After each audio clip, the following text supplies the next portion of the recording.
Fraud crimes in Rogers County can involve serious accusations, complicated financial records, and long-term consequences.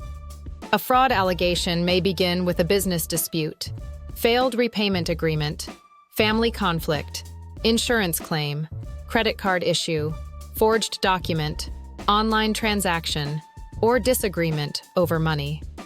While some fraud cases involve intentional deception, others arise from misunderstandings, poor record-keeping, contract disputes, or accusations that do not match the evidence. If you are accused of fraud in Oklahoma, the most important issue is usually intent. The state generally must prove more than a mistake, an unpaid debt, a broken promise, or a failed business deal. Prosecutors must show that the accused acted with the required fraudulent intent under the specific criminal charge. Fraud is not one single crime. Fraud is a broad term. In Oklahoma, fraud-related conduct may be charged under several different crimes and statutes, depending on the facts. Common fraud-related charges may include false pretenses, embezzlement, forgery, identity theft, bogus checks, credit card fraud, insurance fraud, computer fraud, financial exploitation, and obtaining money or property through deception. The name of the charge matters because each offense has different elements. A person accused of embezzlement faces a different legal issue than someone accused of writing a bogus check or using another person's identifying information. The defense must begin by identifying exactly what crime has been charged and what the state must prove. Intent is often the key issue. Many fraud charges require proof that the accused intended to deceive, cheat, or wrongfully obtain money, property, services, or some other benefit. A person may make a mistake, misunderstand an agreement, fall behind on payments, fail in business, or make a poor financial decision without committing criminal fraud. The defense may focus on whether the accused acted in good faith, believed the transaction was legitimate, intended to repay, had authority to act, or lacked knowledge that the information was false. If the evidence shows a civil disagreement rather than intentional deception, the defense may argue that the case does not belong in criminal court. Fraud cases often depend on documents. Fraud cases usually involve paperwork, electronic records, bank statements, contracts, checks, invoices, emails, text messages, loan applications, insurance documents, tax records, receipts, or business records. These documents can help the prosecution, but they can also help the defense. A careful review may show missing context, unclear terms, partial performance, payment history, prior authorization, business custom, or communications, showing that the accused did not intend to defraud anyone. In some cases, the written records tell a very different story than the accusation.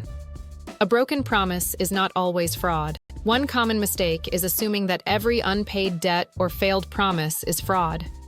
Criminal fraud usually requires proof that the accused had fraudulent intent at the time of the transaction. If someone borrowed money and later could not repay it, that may be a civil debt rather than a crime. If a contractor failed to complete a project because of scheduling problems, cost increases, illness, or a business failure, that does not automatically mean fraud occurred. This distinction matters in Rogers County fraud cases because criminal charges should not simply to collect a debt or gain leverage in a civil dispute. The defense may argue that the complaining witness is attempting to turn a contract dispute, business disagreement, or unpaid obligation into a criminal case. Common defenses to fraud charges. Possible defenses depend on the specific charge and facts.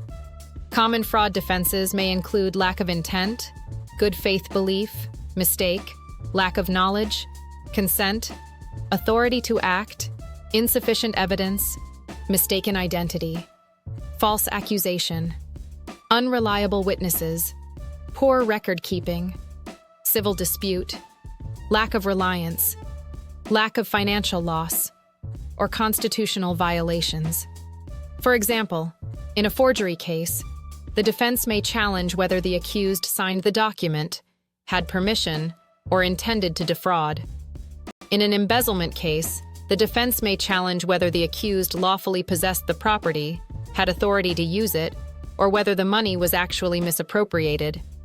In an identity theft case, the defense may challenge whether the accused knowingly used another person's identifying information without permission. The amount of money can affect the seriousness of the case. The value of the money, property, or services involved can affect the seriousness of a fraud charge. Some lower-dollar allegations may be misdemeanors, while higher-dollar cases may be felonies. The amount alleged can also affect plea negotiations, restitution demands, sentencing exposure, and whether the prosecution treats the case as a major financial crime. The defense should not simply accept the alleged loss amount. Financial records should be reviewed carefully to determine whether the amount is accurate, whether payments were made, whether the complaining witness received value, whether the claimed losses are inflated, and whether civil damages are being confused with criminal restitution. Restitution may be an issue. Fraud cases often involve restitution. Restitution is money the state or complaining witness claims should be repaid because of the alleged offense.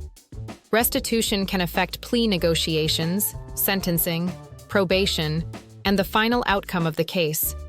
However, restitution should be based on provable losses connected to the alleged crime. The defense may challenge inflated numbers, unrelated expenses, speculative losses, interest, attorney fees, or amounts that belong in a civil lawsuit rather than a criminal sentence.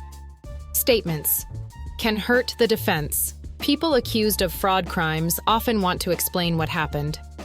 They may believe that if they simply provide enough detail, law enforcement or the complaining witness will understand.